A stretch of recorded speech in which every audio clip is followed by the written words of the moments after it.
Hello and welcome to another episode of the Heart Centered Therapist Podcast.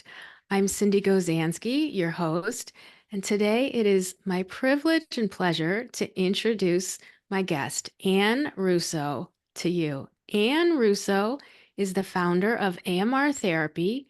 She is a licensed psychotherapist with a master's degree in theology, concentrating on liberation theology. Anne specializes in queerness, sex, relationship diversity, and the intersections of religion and mental health. Raised in a queer household, living with her two fathers, mother, and sister under one roof, her early exposure to diverse family dynamics has profoundly shaped her approach to mental health, fostering an inclusive and empathetic environment for her clients.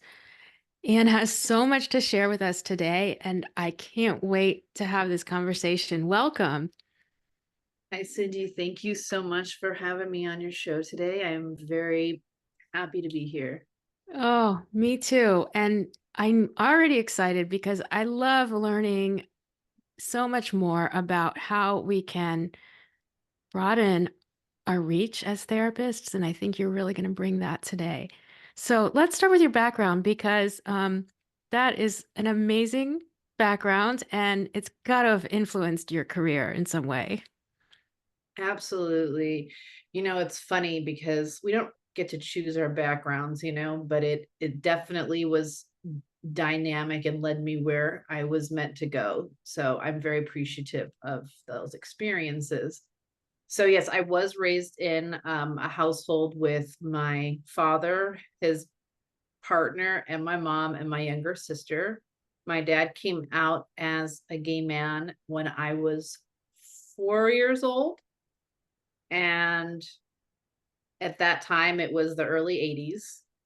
So rather than breaking up the traditional family, we all decided, well, my parents all decided that we're going to try to give this a go and be a non traditional family. And we moved to Arizona from a small town in New York and proceeded to live this alternative family dynamic. Mm. During this time in my childhood, we quickly learned that this was not the kind of family that you shared with the general public. Again, we're looking at Right. the mid 80s. We're looking at a fairly conservative state at the time. So we lived as a closeted family. Oh my gosh. Yeah. Yeah. So all of our friends, my sister and I, we kept it a secret. And from the outside, we looked like a traditional family who had a roommate that lived in the house. Now, I'm sure the neighbors may have thought something different was going on, but my sister and I just proceeded to live a secretive childhood. And our family had, a thriving, loving household inside, and then outside we presented something different to the world. So that definitely taught me a lot about being part of a community that was misunderstood or marginalized, Mm. stereotyped, or had a lot of prejudice because people didn't know of our family situation. You would hear a lot of negative talk about gay people, especially during this time. Again, the Yeah. 80s, Terrible time, the 80s. Yeah. very Just awful. difficult. Right. Yeah, and even into the 90s, and you had the HIV and the AIDS crisis during this Yeah. time. The conservative Christian right was amping their rhetoric around um anti Fear was rampant. yeah, it was a really Yeah. difficult time. So growing up in that situation and growing up and seeing, you know, dad's friends passing away from, AIDS, seeing the Mm. impact of these difficult situations, it really led me to want to make some kind of change in the world. I just didn't know what that change would be. And then subsequently, I discovered my own sexuality, which is also queer, gay, lesbian, whatever term. And that was something that I did not want to be based on what I saw growing up. So I Oh, tried to repress that within myself. wow. And, you make yourself sick trying to Yeah. be something that you're not. Yeah. And that was modeled for you by having grown up in the closeted family and having that exterior to maintain that mask to maintain. Yes. Yeah. And you can't help but at times feeling like you're better off not being here than being Mm. anything but that gay thing, that thing that everybody hates in society, that thing you have to pretend that you're not. So it was very difficult. Yeah. And And I just want to also thank you for sharing this with us. Like, I know you're here on the podcast, but this is still so vulnerable and beautiful that you can share where you've come from and how you've been so impacted, right, as an individual. And I really want to acknowledge you for that. I don't take it for granted. thank you, Cindy. I think it's because having had to spend my life in secret for so long Mm. that I had to make a decision in my adult life that I was going to use my story and my experiences to help people.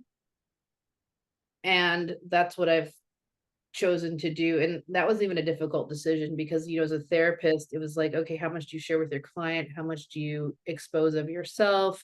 When's the right time to do that and how to do that?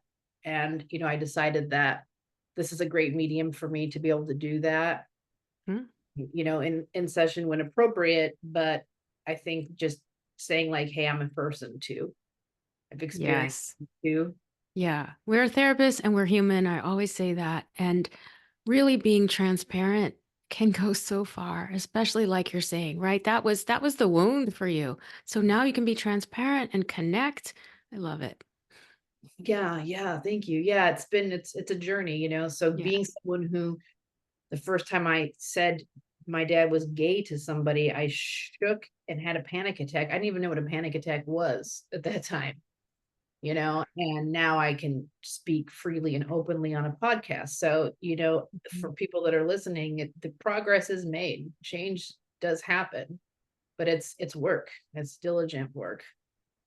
So, I went through that Yeah. experience and, I came to accept myself and I really championed, you know, um, gay rights in high school and college. I just really pushed for this understanding. And I knew that the conservative Christian community was so anti-gay that was very confusing to me. So I ended up joining a conservative Christian church.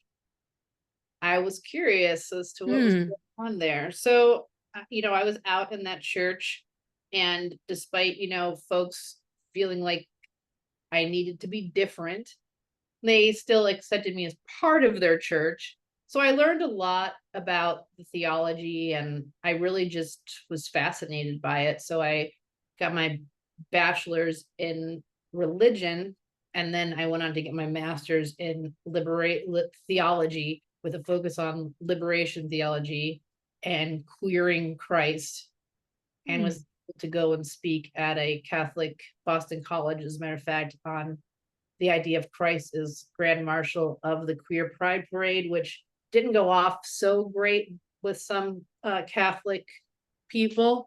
But at the same time, I think it was a real opportunity to start to like share different ideas about theology and having a more open door. And eventually I found my way into doing therapy and focusing on marginalized communities and really wanting to be there for people that be there for people that haven't really felt like people maybe understood them Mm.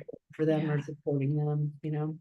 Right. Who better? That's so profound, your journey as you describe this. And also like the challenges, like you put yourself into that conservative Christian church.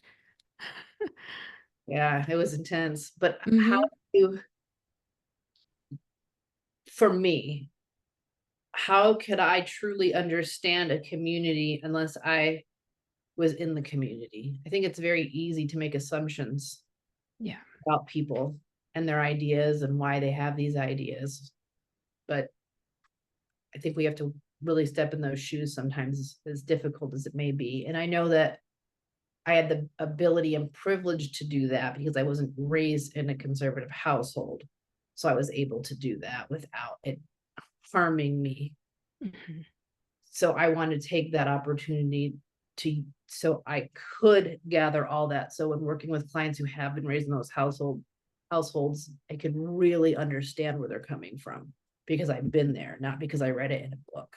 Right. Yeah. Yeah. And we'll talk more about that in a bit, but also being able to understand a community, that's part of this. Like as therapists, we don't always have that direct access like you had.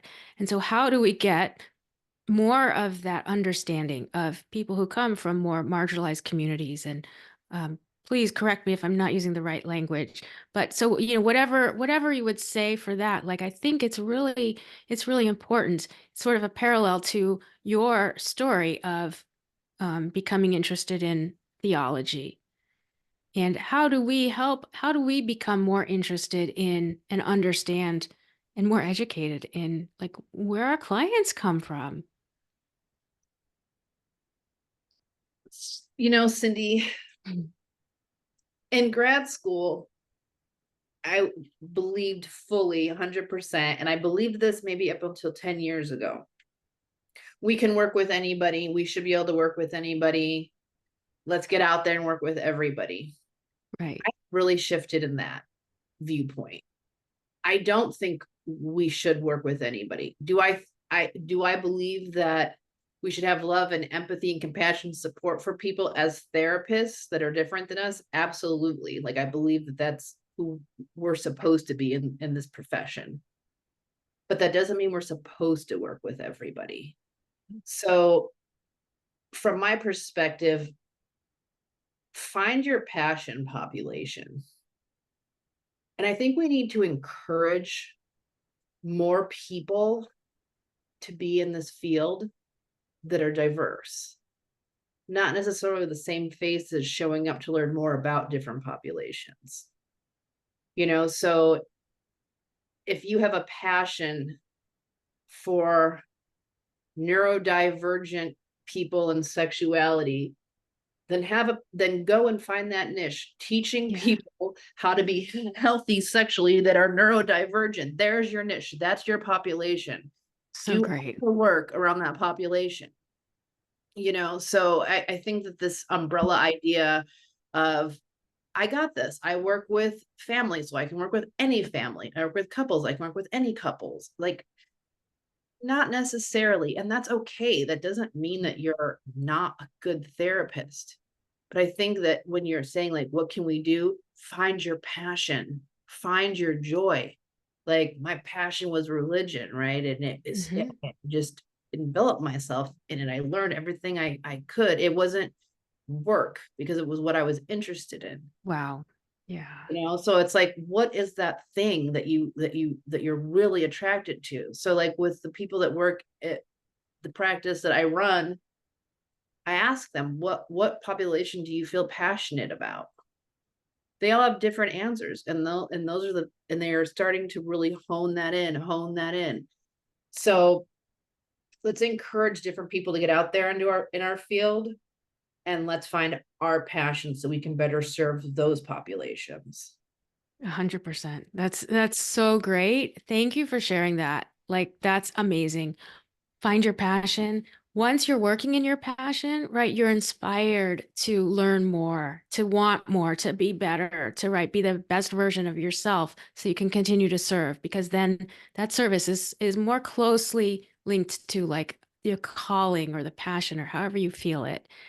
And the diversity that we need in our world, in our field, is beyond, it's like beyond required. It's so necessary right now. Yes, Yeah. yes. And we need excellent referral networks, right?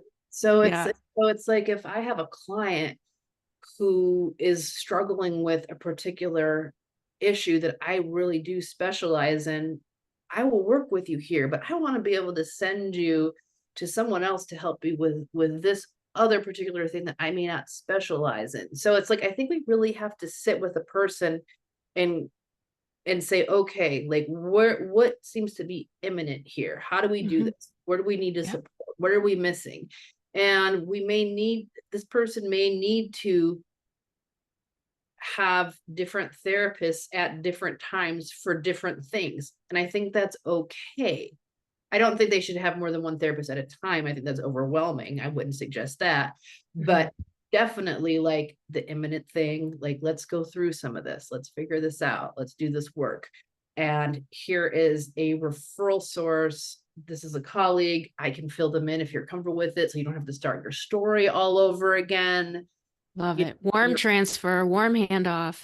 Yeah. right. And Yeah. then you can go in there and really focus in on this particular concern, this particular issue, and that's what you're going to be doing in this with this person. So, I think we have to just think bigger while also thinking smaller at the same time. Like, you're, Yeah. yeah, Yeah. Right. And, I think we're serving more people. More people are desiring to access therapy, and so we need more people who are like them to, or come from similar backgrounds to serve them. That yes, goes without saying. But also, Anne, you're a great example of this. Like, don't be shy as a therapist.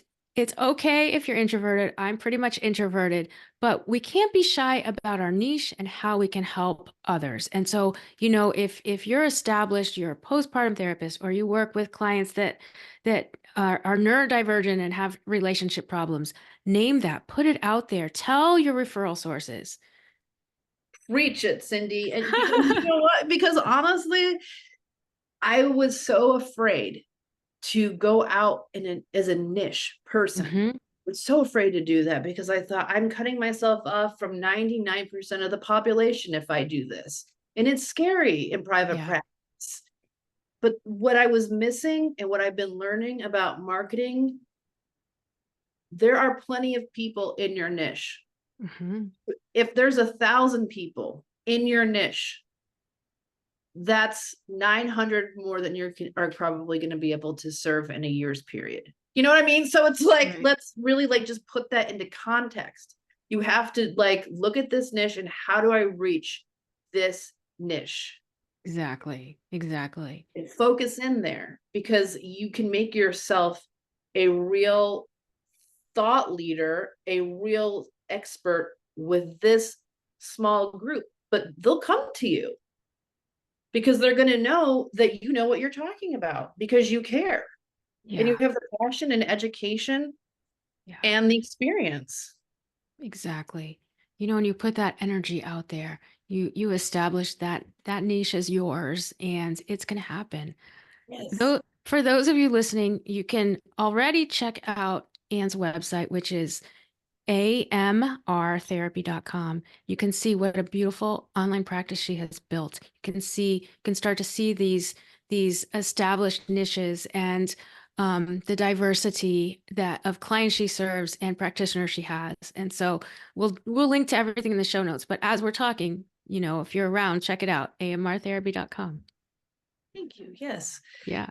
And as you will see from the website, our providers are really, I mean, you have to meet them and work with them. And I know that that's not something that's going to happen, but they're just so passionate about the work too. Like they love what they do. They love population. And when I hire them, I ask them like, okay, these are the populations that we serve. Tell me about your interest. Tell me about your experience. Tell me about like when I see that passion, that's everything because I know that they're going to be dedicated to that experience. I can remember one particular therapist came on as an associate and she had such a passion for trans sex workers, Mm. such a passion. Not a lot of experience with the community yet, but the passion was so intense. hired her, and she has done everything that's imaginable to engage in the community, understand the community, take every training, do every like it's just waking up at 4 a.m. to take trainings that were on the East Coast at 7 a.m. for like Right. Yeah. I so mean, into this, but the passion that she had, she's full all the time. mm, And she gets referrals constantly within this niche mm-hmm. because she had the passion and then she went out and she sought the experience, right? And she had the experience as a therapist. So it's like that mattered. And the way she Yeah. does that for her clients is incredible, Yeah. making a Beautiful. difference in people's lives every day. Every day. And don't you think that those clients are so grateful that somebody has established that niche and said, this is you are my person. I can help you. Yes, Mm-hmm. Yeah. absolutely. Because the clients that she's receiving now for the most part, these are referrals. Yeah. Right. So, I know how it's working because I see where all the new clients are coming from and how they're coming to us. And we have surveys and stuff. And Mm-hmm. clients are happy to have providers that they can see really understand and care about their identity, Yes. along with what they're, just experiencing with their mental health. Yeah, right. And I would imagine, Anne, that's kind of an example of where maybe the referrals would come from other clients, right? Because there's a network, people who are in that whatever, like who are stuck being sex workers and are also trans, may, if they're in a smaller community or whatever, like know each other and want to help each other. And so that might be a situation where you are serving friends, but it's Yes. okay because there's only one of you.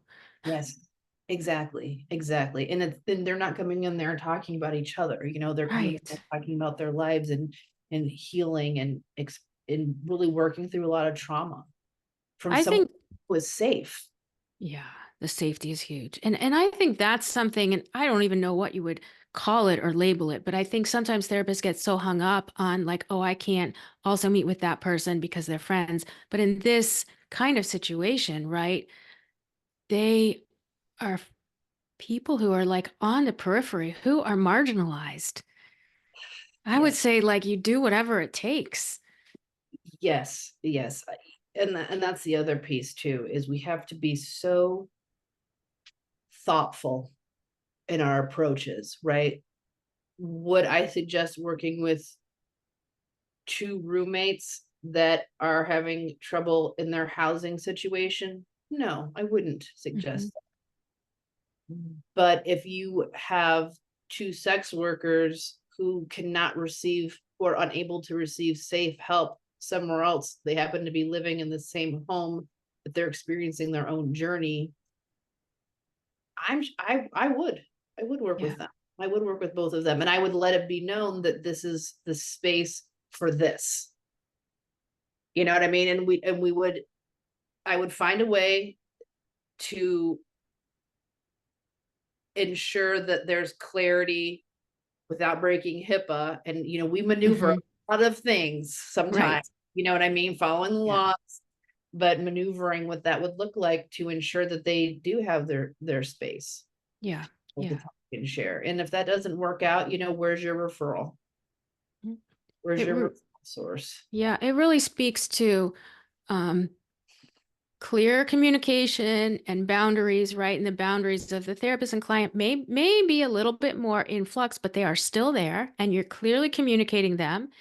And I think these are important topics we need to discuss more so that we can provide more access to people.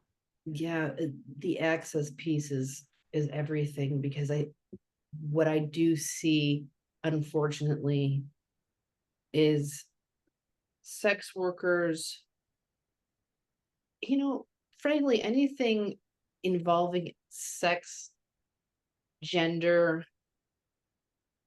uh, deep religiosity that's maybe on the margins,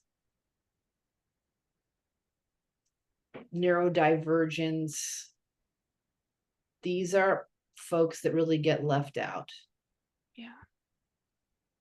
we just don't have the skill set as a profession to work with these folks.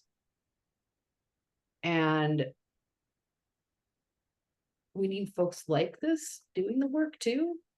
Mhm. But in the meantime, if you feel passionate about these things, go learn, go be expansive. Mhm. Right. And so that education piece, helping therapists find ways to engage in this continuous learning process so that they can better support clients. Just like you said, within these specializations, queer and marginalized communities, your specialty is really all of those folks you mentioned. Um, Talk to us about like really good options for learning. So outside of being part of those communities, I would see about participating in events that communities may hold that you would be invited into. Hmm. Go to a gay pride festival, go to a gay event, go to kink night at a bar, go see what's going on. I mean, just, Yeah. and check out online spaces, join groups, read articles, check out the research, meet people, talk to them, jump on LinkedIn. Who's a sex work advocate? Who's a sex worker advocate? Hey, come speak. We just last Hmm. week had a sex worker come in and speak to all the associates about their work and the impact of mental health. Wow. There are people out there that are wanting to educate about their work. Yeah. So the access is there. Mm. Absolutely. Those Take, are great suggestions. Yeah. thank you. And Yeah. there's e-courses, you know, I'm working on CE courses right now that I'm in the process of getting them approved by the ASWB. Consult with other mental health providers, but go to the spaces. Yeah. Go to the spaces. Right. If you're going to work outside the box, right, you have to go there. You And do. yeah. Yeah. That's really, really great. Those are great examples. Um, and some really specific ones like kink night at a bar or something like that's great. That's so like probably some of us wouldn't have even thought of that. Um, yeah. Yes, it's a matter of like maybe you make yourself a little uncomfortable. And maybe you find out that the population is not a population you want to work with. Hmm. And that's okay because maybe before you would have put that on your psychology today. Yeah. And now Right. you Yeah. that's cool. You don't Yeah. have And to everybody.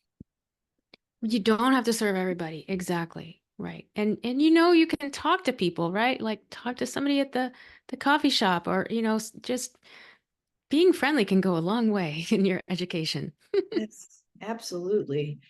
I've been privileged enough to be in some very unique spaces, BDSM clubs and just learning from people that are there practicing BDSM and tell me about this and that. And I have yet to have met someone who isn't excited to share about who they are and what they're experiencing and why they're doing what they're doing. Not in an intrusive way, of course. Right. You kind of feel the vibe of a place or people. But I am a big believer in immersing yourself in community. Hmm. In Yeah. communities that maybe you never imagined you would have immersed yourself in. Mm, right. So we've talked a little about um some of the marginalization like that particularly happens around like um sexuality, gender, but also what do you see or how do you bring your theology background into your work as a therapist? I'm so curious about that. So a fair share of my clients have some religious trauma, Okay. and I'm focusing more my niche on religious trauma. So on my own website, not Mm, connected to the AMR, I'm really focusing on clients there that are having the queerness and religious intersection. So okay. anything around like religious shame, around sexuality and things of that nature, I'm into helping Mhm. with that. So that's really where I'll bring it in. And as I mentioned to you before we got on the program, I'm writing a book about female sexual empowerment, and like one of the chapters there talks about the evolution of Christianity, because we are a Christian nation. It talks about the evolution of the Christian faith and the impact of female sexuality. So it's kind of everywhere, whether Yeah. we prefer it to be or not. Religion has thoroughly impacted the way we move through society, whether we're part of a faith group or not. Hmm.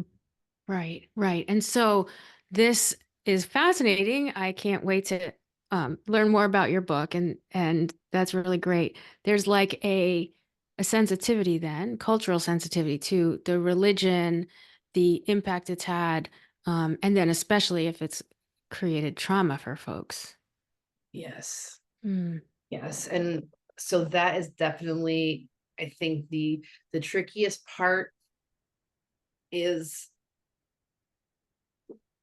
helping someone figure out their own belief system, because sometimes they're not really sure, they're very clear on what their belief system is. And as a therapist, it is not my role to tell someone what to believe or how to believe it.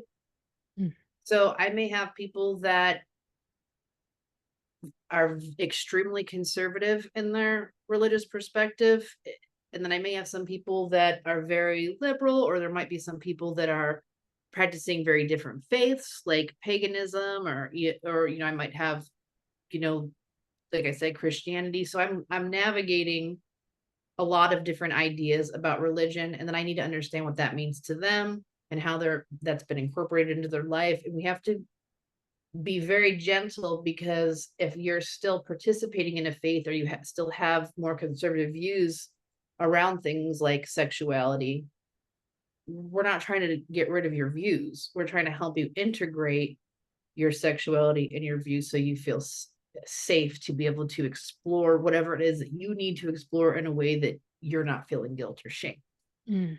So it's very, very individualized. There is not a one size fits all or a 10 size fits all Yeah. situation with Yeah.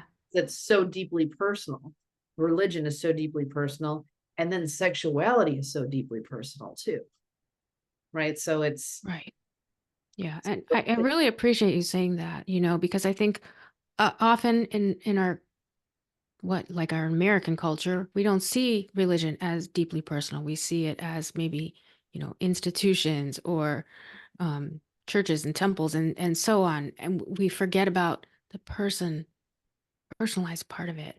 And I even imagine like some of your clients may be able to stay in their church. Maybe some have to leave their church. How do you then help them continue their own spiritual belief system and practices? And there's got to be a lot of grief and loss kind of wrapped up in this. absolutely 100%. And Hmm. I think what I feel very grateful for by receiving the master's in theology and studying religion to the level of which I did, and not just Christianity, but I've studied various religions. Christianity, I understand the best.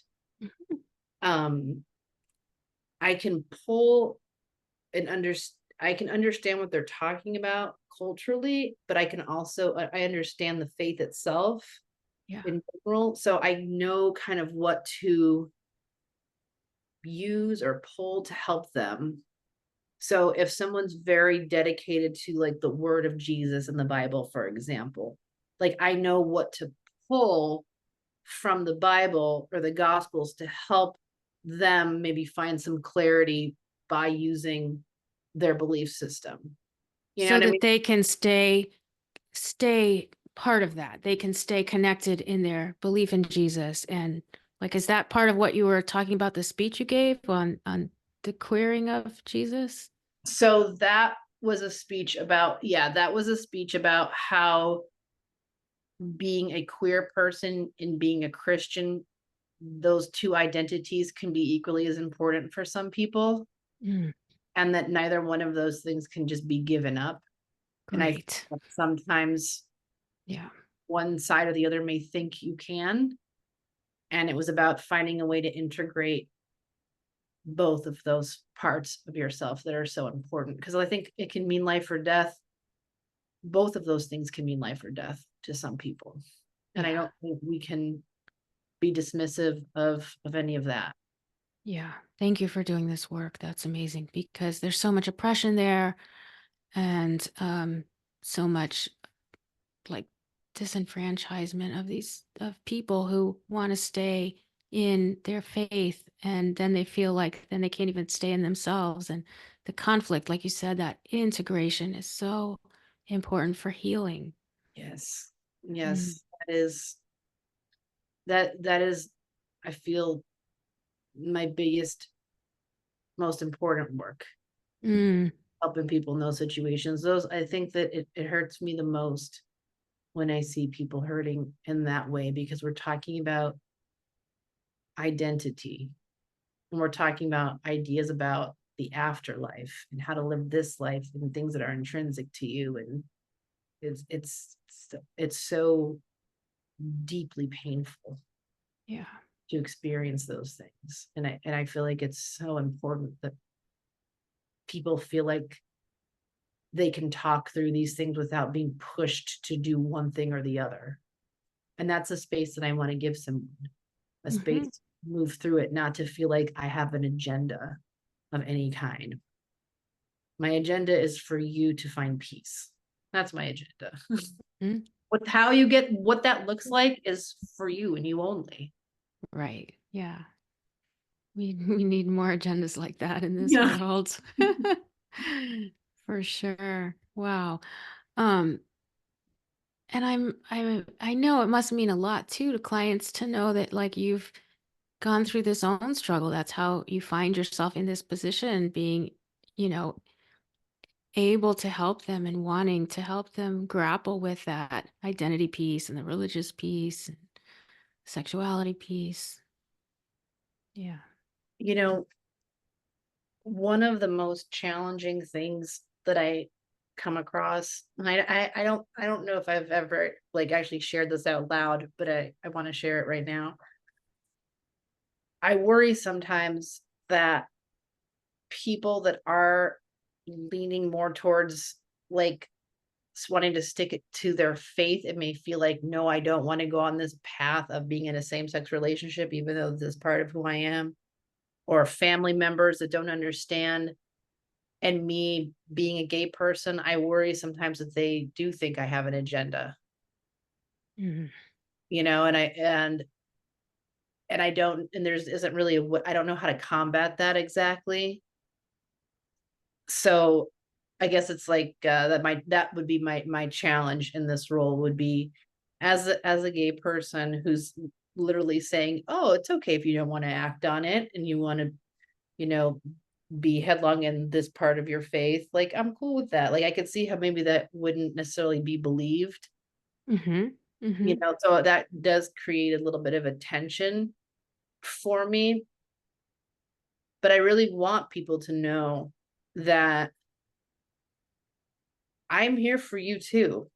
Even the parent that says, I don't want my kid to be gay, like, I'm not going to try to convince them that it's okay. That, like, I want to help people know how to have compassionate, empathetic, loving relationships. But it doesn't mean that my goal is to chastise you or make you feel bad, or tell you that your faith is wrong. And I Yeah. think that can be tricky sometimes, because then you may have the other side saying, well, how could you then side with these people that are being so hateful towards their kids? And it's not about any of that. It's about trying to have empathy and compassion for everybody involved in the whole story. because Yeah. otherwise we're not getting anywhere. And that's that's where my biggest concern lies. Yes. Thank you for sharing that, Anne. That's so important. Sometimes I do these like little mini podcast episodes called therapist alignment sessions. And so we're not doing that here because we're having a lovely interview. But if we were to go into that, right, just a tiny bit, what you just presented was like this self of therapist concern that comes up for you, right, in this session with your client and as a gay person, and they may want to stay in their faith and not pursue like a same-sex relationship, right? How can they believe you that you're not you don't have an agenda, right? So what if like by starting you name that. You just did. You said my goal is to have a compassionate and empathetic relationship with my client and to show them that that's possible. That's what you're doing in some ways. Yeah. And so I wonder like when that worry comes up for you, how could you kind of name it in the session? I love what you're saying. I love what you're saying. It's like the front loading, right? And exactly like you just said, is when you first meet with your client to be able to say, this is who I am as a therapist. This is how I'm showing up as a therapist. This is what my goal is as a therapist. Tell me where you're at, what you're feeling, what you're thinking. Like Hmm. I see it as a very collaborative effort. But yes, I love that. Like just name it all up front.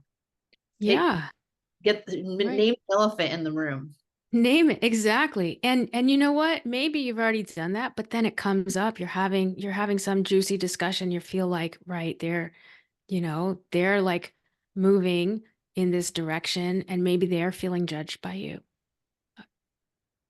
Bring that up. I love it. Right? This is the uncomfortable part of our work as therapists where we continually are challenged by our clients. We're challenged to go into those uncomfortable zones. That's why I love how you work and you say like get a little uncomfortable. And this we're tasked with doing this all the time. Yes, we are. Yeah. We have to be able to talk about the uncomfortable things. Yeah. Yeah. And so I mean, thank you from my heart for just playing with me there a little bit, but Yeah, I love it. I wish some other therapists would like come on and let's do some of these alignment mini sessions because it can be really fun, if you have a little issue, please get in touch with me. But yeah, so Anne, this is so powerful, the work you're doing. I want you to for sure have time to talk about becoming a CE provider. First off, huge congrats because we know that is an enormous task. There are so many hurdles to jump through, so much bureaucracy. Um, it's not inexpensive pursuit to take on. So good for you. And what kind of courses are you going to be providing?